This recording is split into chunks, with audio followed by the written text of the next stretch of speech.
Hey, everybody, this is Eric Mueller, the host of The Eric Mueller Show. You're tuned in to the podcast that explores what makes any successful person's inner clock tick by unlocking the most impactful tools within their success portfolio. I've got Eli Packouz with me today, who in 2017 co-founded Instafloss, the first device that automatically flosses all of your teeth in only 10 seconds. Don't even know how that is possible. Let's head on over to the interview.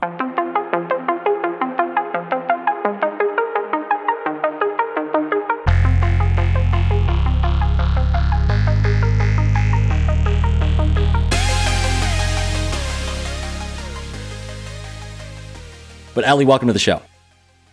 Thank you. I'm glad to be here, and I'm glad to explain how that's actually possible. Yeah, man, we'll get into that. And before we really dive deep into that entrepreneurial story, we want to know what makes up your success portfolio. So if you're new listening to this show, a really quick way to view it is to think of an investment portfolio. Maybe it's a retirement account, 401k, something like that. Maybe you have a personal investment account. But basically, you put money into those so that you can grow and hopefully have a better financial future going forward. Well, here on the Eric Mueller Show, I really wanted to discover how successful people like Eli invest in themselves and build that foundation for their success. So Eli, start us off here. Maybe some skills, traits, habits, mindsets that make up that success portfolio for you. I see. Well, I definitely think that as you go through the entrepreneurial journey, one time, many times, or whatever you do, the one consistent thing is that you are going to come across shit that I can swear, right? Oh, absolutely. Yeah. Okay.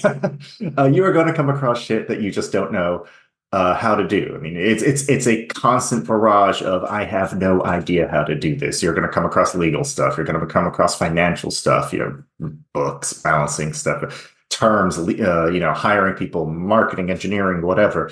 So I think that one of the most useful things you can have is the ability to not be daunted by a lack of knowledge. And, if you could actually be excited and be the sort of person who can dive in head first, then, I think you have a slightly higher chance of succeeding. When looking at people I want to work with, one of the things, is curious for me is, do they dive head into hobbies, to new hobbies? And do they pick them up? And do they learn them quickly? Like people like, oh, I have no idea how to do X or Y. But, I started YouTubing, I started Googling, I went on Reddit, and now I can do this. And, a person who doesn't know how to do something acknowledges that they can't, but is undaunted by that fact. In order to succeed, you have to be willing to suck. And if you're not willing to suck, you're never going to succeed. So I guess the number one advice is just suck. Yeah, that's great advice. Just suck at first. It's like any great boxer, any great musician, they didn't start off being the best, and they would not have ever gotten to where they are if they didn't suck for a period of time. So you want to start a podcast? The first episode's probably going to suck. My first episode, I forgot to turn my mic on, and my headset, it had a little headset mic on it, but it was coming from that. And so the audio, right when I listened to it back, it's like, oh my God, I completely flubbed that. And lo and behold, the episode turned out fine, and now hopefully the episode sounded a lot better, got better equipment. So, Eli, that's really great advice to start off, and I want to, take it a little bit further and just ask you, we looked at the success portfolio, but what is success to you? How do you define that word, and maybe how has it changed over time for you, or has it stayed the same? Sure. I'm a super pedantic person, so to me, success means that you achieved what you set out to do. Now, the question that boils down to is, what did you set out to do? So what I've set out to do, for my own personal life, is to get to a position where I can not be so bound on the limits of my creativity and what I want to output. So I have a lot of ideas. Most of them are bad, but some of them are really good in terms of coming out with products that I think could be useful. And so success to me means that there is less of a distance between my brain and the shelves on markets. And until you get godlike powers where you could just zap things into existence, I guess there never will be true success. But I'm getting closer and closer. I'm learning more and more and more. And the more products I come out with, the better I get at it, and the more ability I have to come out with more stuff. Yeah, and Ellie, you're a two-time co-founder of a business, but you're a serial inventor. So maybe walk us through when did you find out that you were good at inventing things, or like had that creative aspect always been part of you? When did that really start clicking where you started to see that, hey, I can create things that narrows that gap between what you see on the shelves and what comes from your brain? If I'm going to dig real deep, probably when I was like 5 years old playing with the world editor on Warcraft 2, being like, I can make my own level on this video game. I can make it better. Right? Yeah, edit it But out. yeah, exactly. No, yeah, just making your own maps and stuff like that, just addicted to creating. But to answer your question, probably more along the lines of where you want to go here. The first product that I ever came out with that was commercially available was something I created with my brother. My brother actually had the idea, so I'm not an inventor there, but I helped him bring it to market. And my brother's a musician. And he wanted to have a drum machine to accompany him that he could control. But drum machines you have to control with your hands. And if you're playing guitar, how do you do both at once? So there wasn't any. So if you're familiar with guitar pedals, guitarists have a lot of mechanisms they can use to affect the tone or delay or various aspects of their sounds. And so the concept was to put a drum machine in this sort of format. And I was in college at the time, but my brother just really kind of wanted it for himself. But then we started talking to, other musicians about like where we can get this. And they were like, I don't know, but when you find out, let me know because I want one. And then we're like, maybe we should make it. And so we started going on guitar forums and bassist forums in particular. The bassists are the real nerds, if you want to get into anything. And so we started talking about it, and people were like, "Oh, if you're going to make it, make sure it does this and make sure it does that." And it was all sorts of stuff we had. Like we had a concept that was very, very limited to just what my brother wanted, not what the general market wanted. It just came from that one desire. But then when you're bouncing ideas off the forum and people are hotly debating over what is better or what is worse, suddenly you have a more fleshed out idea. And eventually we decided like, hey, we can make it. We started doing diagrams. We started putting it together and looking for manufacturers. And we realized that, this was going to cost way more money than either of us had. So we looked up a thing called crowdfunding, where you're able to put your idea on a website like Kickstarter and see if people are willing to give money in advance. And by that time, we had enough of a interest on the forums that when we posted it on Kickstarter, like the forums came to the rescue. They were like, yes, this is my idea. Everyone took ownership of it, like, oh yeah, and they have MIDI control. I was the one who told them to do that. And they get all their friends. And so it was a very, very grassroots opportunity. But that was our break. We managed to raise money. We actually broke records for the most raised for a musical accessory at the time. This was 2013, I think. And, we got it patented. We got a manufacturer. We moved to China. We managed to, see it made. We brought it to market. And then, we're able to take that and just bootstrap into more and more products until in late 2017, 2018, I had the idea for the Instafloss and I started another company for that because everything that we've created until this point was in the music tech space. We've created about 7 products, depending on how you count it. But so for the Instafloss, we created another company for hygiene space. And so we're actually going to be coming out with more products that I can't talk about just yet, but we're getting closer and closer to just taking things from conception and being able to just put it out there.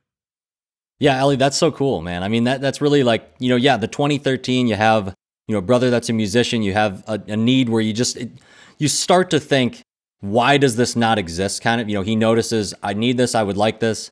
Why has no one done it? And then you start to gain that feedback. And I think listening to the voice of the customer or your potential customer has got to be quintessential to crafting a product that's going to work and going to grab market share. But the question that was kind of rattling around in my mind when you were talking about that, and you kind of got towards the end where you mentioned in 2017, I think you said you had that idea for Instafloss and then you dove into that. what would make a person decide to make a jump and leave a successful company like Singular Sound and do that? I mean, or were you sick of your brother or something? Or what was going on there?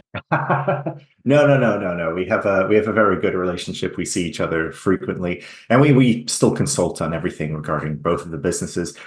Um, Sometimes you have an idea that is so large that you just have to do it.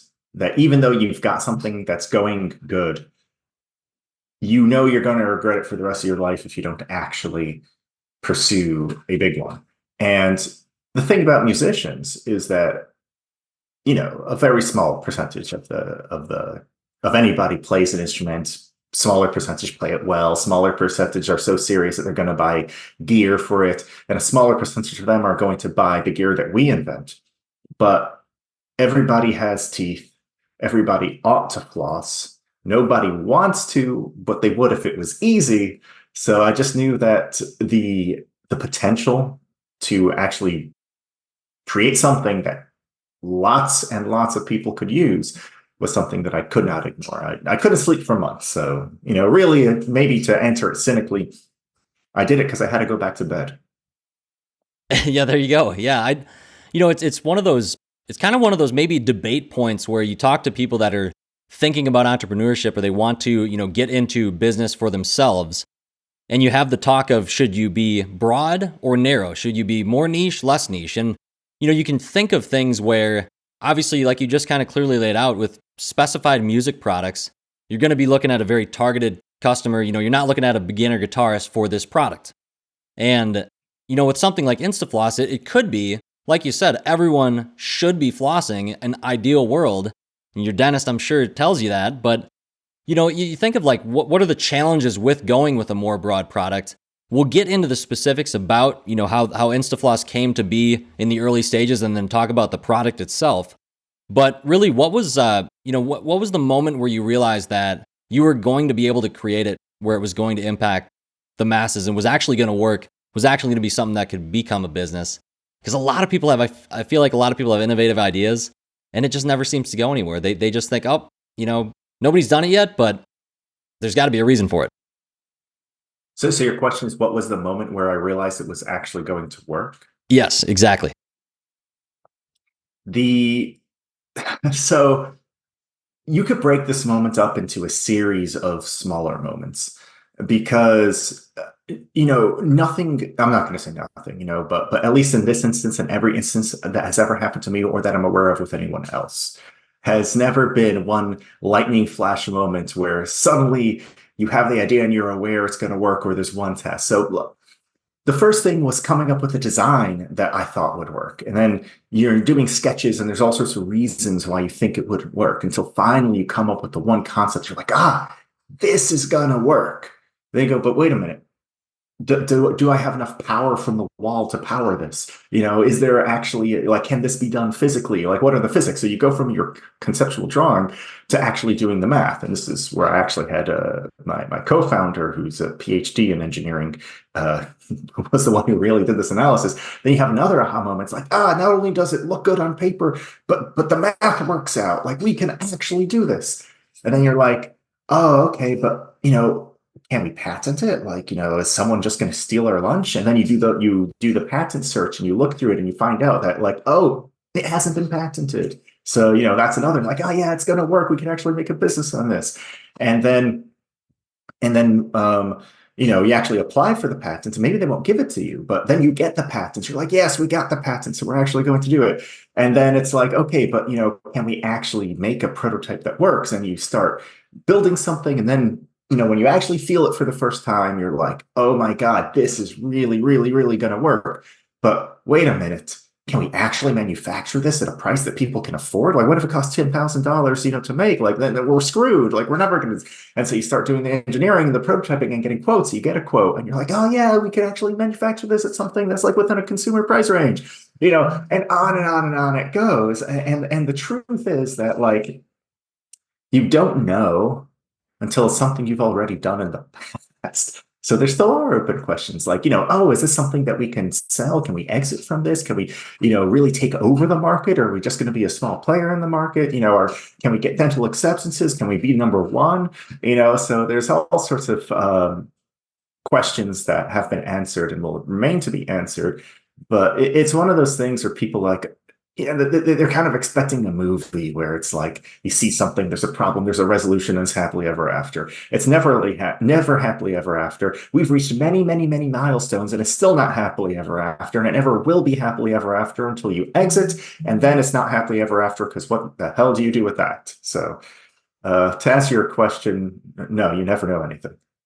Yeah, and the hindsight's so 2020, right? I mean, it's like you don't know what you don't know, and it's good to be aware of that as well in the moment, because as you saw the product, go from the idea stage to the conceptual phase to seeing, can it be manufactured? Is it gonna, is it actually gonna work in a prototype setting?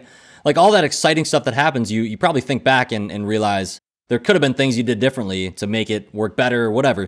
But you can't beat yourself up about that. What a way to live life if you think back that way. And so I think a way that we can view it from your example of Instafloss, you mentioned that one of your co-founders was a PhD in engineering. And so that clearly came into play in a big way from running the math to find out, is this actually going to work? I think a lot of people are probably wondering out there, how can they find the right partners? And how can they, if they want to be innovative and partner for that innovation, how do they seek those people out? Or how are they able to connect with people that can help them, knowing full well that they're not going to know for sure until they're further down the road and they look back in hindsight? Yeah, that is an excellent question. That is the billion-dollar question. And unfortunately, there's no one answer for that question.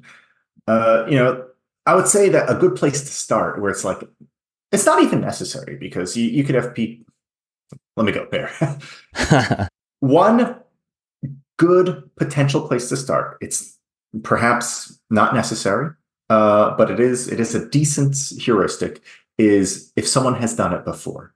So it's true not just with co-founders, it's true with any person at any stage of your journey, because you're going to need to find a lawyer, you're going to need to find employees, you're going to need to find partners, manufacturing partners, distribution, etc. How do you know that the people you are about to partner in any way can do what you want them to do and will do what you want them to do? Because sometimes they could, but like you get a big partner, but they have so many other clients, they don't care about you, So how do you know? And you never know, but there's certain things that can help narrow it down.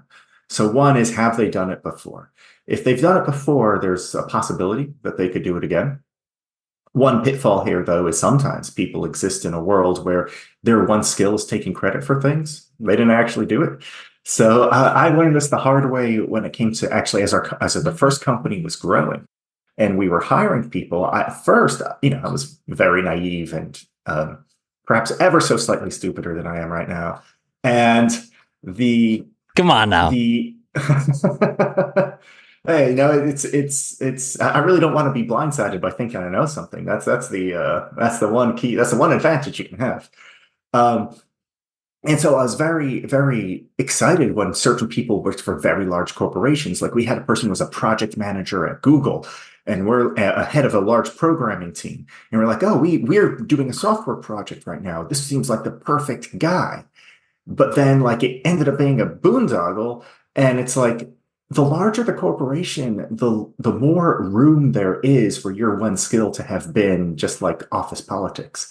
So you have to look out for that. So even if someone did something before, doesn't necessarily mean that they are actually the ones you need. And just because someone didn't do something before doesn't mean that they can't if given the chance. A really smart undergrad engineering student might be able to pull something off that, people in the business for a while are, just blind to, they're not giving it their all. They're not staying awake at night. So I don't want to rule that out. So the first question is, do you think they have the ability? Have they done it before, or at least have they done other things that demonstrate they might be able to do it? That's one. The second thing is, do they want to? Are they actually going to care? You could find someone that theoretically could be a good fit for you. But let's say that you don't have any money and they're going to have to work for a long time without pay. are they in this sort of situation where they're going to be okay with that? If they have a family, they're probably not going to do that unless they have something else that's already paying the bills. Now, if it's their partner, sure. But if it's them, then are you okay with the person half time? These are the sort of things you have to consider. And then the third thing is like, you really have to be able to get along with this person. And by get along, I don't mean just hang out with them. Because sometimes when you hang out, you could hang out by not speaking uncomfortable truths. Like that's how most people hang out. You're not talking about the uncomfortable stuff at a party. But what I mean get along is you have to be able to disagree and you have to be able to say to each other, you're wrong. I think you're looking at this the wrong way and I need you to reconsider. And you need that person to be able to take that and you need to reciprocate that. And if you can't have that conversation with someone, it's gonna go down real fast. So I think those are three key things to look at. By no means an exhaustive list. Yeah, no, three things, good starting points for people out there to get the gears turning and think about, make sure that they are at least doing their due diligence when you're vetting a potential partner per se. And you mentioned, get along with this person and be able to have uncomfortable conversations. And you're in business with your brother, so you grew up. I don't know what the relationship was like growing up. You say you got a great relationship now. And so you're doing business with family. That's something that probably is, family and or friends doing business with those people. Do you find that, would you advise someone to lean more into that, or would you be a little bit, if someone wants to go into business with their family or friend, would you advise them against it or for it, or, kind of having your experience, having worked with David, obviously that's worked out and you get along great. Might not be the case for everybody, but what would you say to them? I would say that, it's tough. It's something that you have to think about very hard. It's not that I'm not going to say it's better or it's worse. I would say that the one potential advantage that you have with family and friends, hopefully, is that you have a lot of data about this individual. With someone who you don't know, they could be, they could be pulling the wool over your eyes. They could be lying to you. They could be embellishing. But, I've known my brother since I was in diapers. And, I know what his work ethic is. I know how smart he is. I know whether or not he's going to give up on something. I know precisely what he knows and what he doesn't know. I know that this is what he excelled at and this is what he did and this is what he cares about. And this is what he doesn't. And he's good at these types of conversations, and that blah, blah, blah, blah, blah. So, and my co-founder for Instafloss actually was a person I went to college with, and he ended up doing a PhD. And I had followed his PhD work very closely. I was very intimately aware of the research he was doing. So you have an informational advantage when it comes to family and friends. The disadvantage is that you may like them so much that you want certain things to be true that aren't necessarily true. So I would say that if you have family and friends, you're considering going into business, the question needs to be, are you wanting to go into business because since they're your family and friends, you have enough information to know they're perfect for the job? Or do you think they're perfect for the job because they're your family and friends? If it's the former, then I think you've got a good edge. If it's the latter, you're going to destroy your relationship and your business. Yeah, the worst case scenario, right? Losing the friendship or relationship with the family member and a business idea. That would be, no place anybody wants to be in terms of pursuing entrepreneurship for that reason. But I think that probably an angle to think about it as well, talking to someone out there who's in that situation, maybe they have a good friend that they know is interested in entrepreneurship and is, innovative in a way of thinking of new ideas or trying to find, maybe just a different way to do things if something's already been created.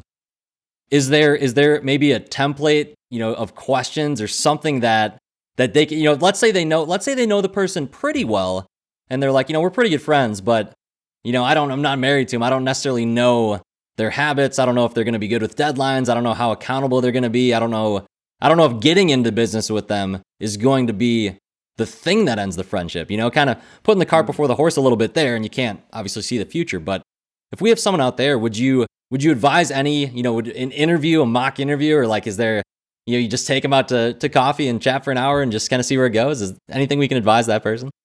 Yeah. So, I mean, I think first of all, I think that if you have these questions about a family or friend, then it's probably like the only reason I think you should go into business with a family or friend is because you have that informational edge to know they're perfect. If you don't have that informational edge to know they're perfect, then you just have the downsides. You don't really have the upsides. Right, But I right. think we can broaden this to like, okay, what do you do about anybody? It could be a family or friend, or it could just be a complete stranger who answered a LinkedIn post and wants to work for your company because your company's growing now. Like you could view that. How do you get to know people? And I think that the best way to get to know whether or not someone can do something is by having them do it. So when it comes to the very early stages, I think a good thing to do is see if you can work on a project together before you formalize your arrangement. So actually, one thing that had happened with my co-founder on Instafloss is I came to him because it's like, I have this paper, I'm not sure if it's going to work. On paper it works, and he's like, look, let me help you. Let me see if we can make this. Let's just start working in the garage and see if we could prototype something. And I was like, oh, do we have to like come up with like an arrangement, like an agreement? It's like, no, if you don't like what I do, then let's not go into business together. And if you Yeah. like what I do, you're going to beg me to stay in business together. So it's like, I feel like people trying to formalize the arrangement before there is an arrangement is putting the cart before the horse. And you should be very wary of people who are like, oh, I want you to help me on my idea. And they were like, whoa, whoa, whoa, what's my cut? It's like, dude, if this Right. doesn't Oh man. exist, like Yeah. nothing, yeah, nothing. No, we're not even talking about anything. You're trying to slice a pizza made out of air. At the same time, you shouldn't be taking advantage of people or letting people take advantage of you. If there actually is a pizza now, you should talk about it. But in the Yeah. very, Right. very early stages, if you're just spitballing ideas or tinkering with prototypes, you're just people having fun at this stage. Like I think trying to formalize it is going to destroy, it's going to dissect something that unnecessarily. But by the time you come up to the point where you actually have something, now that there's something to slice up, you should already know because you've been working with this person. Now, when it comes to hiring new people, that is a little trickier because you're not going to have a person who's applying for your job work for a few months for free. But Of course. Yeah. but what we've done is we've created. So the way I do hiring now is I hire people for like a month-long project, and if they succeed at their goals, then they're hired, and if they don't, their contract doesn't renew. That way, because one of the things that you have is you hire someone, you believe in them, you really want them to be the right person for the job. Then you learn a little bit more when they're actually doing it, and you're like, ah, man, it'd be really awkward to fire this guy now. He moved. I look like an idiot. I said a bunch of stuff. I don't want to tell myself I'm dumb, so I don't want to feel dumb. So I'm gonna just put my head in the sand and believe this person's great. Like that's Yeah. a common mistake. So I think having a contract that doesn't renew is better than having, just like it's automatically a no unless you hit these goals, unless we prove that we can do it. But in terms of starting something new, I think work with someone, and then you'll find out whether or not you can work with them. Yeah, that's a great idea to put into practice. Is kind of have that trial run period of time, to see are they going to be able to deliver, and it's also fair to that person too because they know up front that if I don't meet these goals or metrics that are laid out, that I'm not going to renew, and so it's very clear cut, and it's just a clear understanding from the get go. A question that you can feel free not to answer if you don't want to, Ellie, but with Instafloss, if someone comes to work for you, are you offering equity to people at this point in time, or is that a question if someone asked, would it just be like, hey, we're at this point now where we just don't do that. We have our, early founders and whatnot, but just curious if someone's, also thinking about, maybe not coming to work for Instafloss necessarily, but Sure, sure. they're just thinking about, they see a company that they think is interesting and they're maybe thinking this is a good way to possibly just learn more about startups or get into that space without taking on the financial risk themselves, or maybe they don't have an idea, but they're interested in maybe getting a small piece of a pizza if available. Would you say that that's realistic in the broad scheme? And also, do you currently do that at Instafloss? I'm not encouraging anyone to apply because we have a very limited number of roles available for, and the ones that are available for very, very specific things. Uh, so please don't. But yes, we are offering, we do offer equity. I do think it's important that people feel like their incentives are aligned, especially in the beginning, because they could be working for more stable companies. But at the same time, you know, as a startup founder, you don't want to be giving equity to everyone for no reason, because that means there's less down the line if you need to raise more money and you need to sell, you need to do all sorts of stuff. So a thing that it's not just us, but that is advice for almost all startups to do is to offer equity, but to put it on a vesting schedule, especially for employees. Like, okay, for your co-founders and so on, if they truly came up with the idea and they did half the work and they put in half the money and everything, like, oh yeah, you're not getting rid of them. But for employees, it makes sense to have a vesting schedule where we're going to give you up to this amount, but for the first 6 months, none of it will vest. So if we get rid of you within 6 months, clearly something wasn't working out. And then it invests at a monthly basis over the next 5 years or so. So you really have to stick around. Not going to give, a software engineer or someone like a percent of equity and then fire them in a month. And oh man, now we're down a portion of our company. Yeah, so it just doesn't make sense. But yeah, arrangements like that, if you're smart about it, can work out for everyone. Yeah, having that vesting schedule or vesting with a cliff or some specific amount of time that's laid out to ensure that, like you just mentioned, you have someone that is going to be there for the foreseeable future, or at least that time span that is set in that contract. And then, it incentivizes them, like you mentioned. I mean, so I think that should leave someone who just heard that uplifted to know that. I mean, that does, if you were to get a job with Instafloss, maybe you do, have that niche, but as Eli said, in this company at this point in time, don't apply for it. But there's probably others out there that you could get a small, percentage or something of a company and get your toes dipped into entrepreneurship that way. But a question I didn't want to forget to ask, Eli, and I know we're getting close to the end here, is how do you generate new ideas? What is your process, without going into, great hours long detail, which I would love to do that, but just if you had to condense it, what is that process like for you creatively, and how do you know when you've got an idea that might actually have some legs to it? Those are two separate questions. So generating the ideas is the easy part. Validating the ideas is the hard part. That's 95% of the work. So generating the ideas is to think of problems and then try to think of solutions. Sometimes your solutions are good. Sometimes your solutions are bad. If you think you have a good solution, now you're on the path to validating the idea. So first part of the question, how to come up with ideas, just think of problems and try to solve them. And this could be, I definitely approach it from a product perspective, but from, there's all sorts of, entrepreneurships, there's all sorts of businesses that solve things, not just, there's services too, there's, various ways, arbitrage or, all sorts of ways you could be solving problems. It doesn't have to be with creating a product. But for validating the idea, then I go and see, okay, has anybody done this before?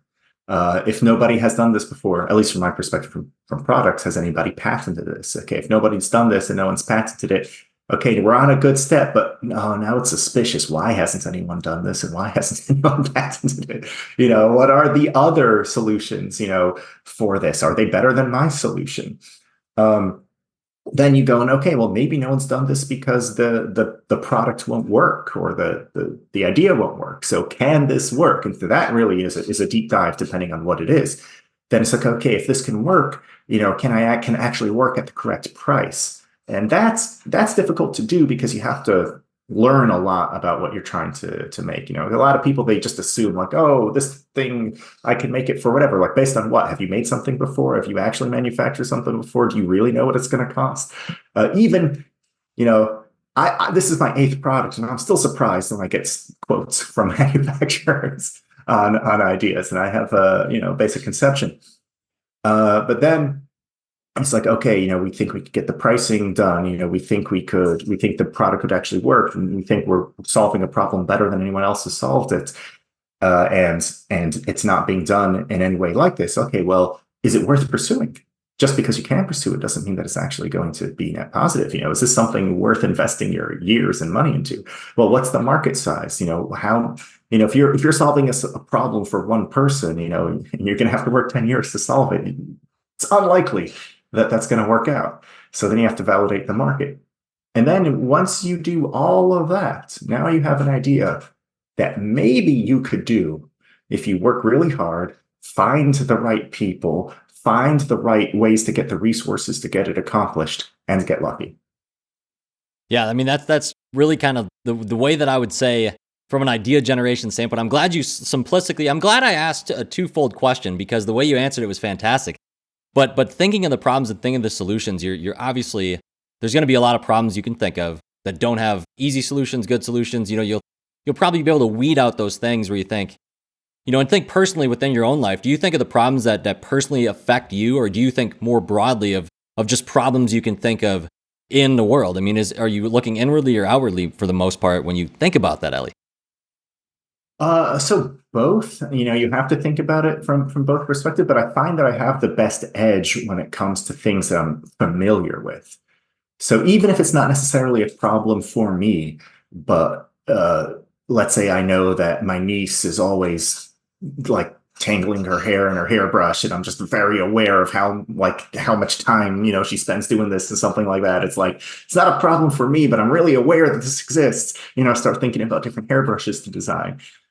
So definitely, the more familiar you are with the problem, probably the better you're going to be at coming up with a solution, and also doing the whole validating process to see if it is something that can be done. Like, if you're active in a space and every competitor in a space, what everybody's making and what people are willing to spend and how big your community is, you probably have a slightly better idea. But at the same time, if you happen to be a genius who can come up with nuclear fusion, none of that's necessary.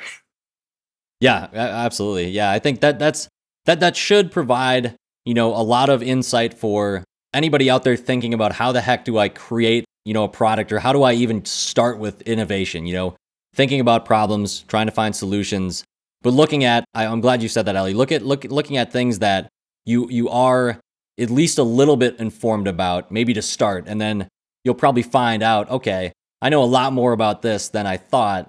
Let's go down that road. Or I really thought I knew a fair amount about this, but I don't know anything about this, so I don't want to do that at all. So yeah, I think that's a really good way to kind of put a bow on the end of this episode. And if someone wants to reach out to you, Ellie, what would be the best way for them to do that? We'll obviously tag the instafloss.com in the show notes, but if someone wants to connect with you personally, how would they best do that?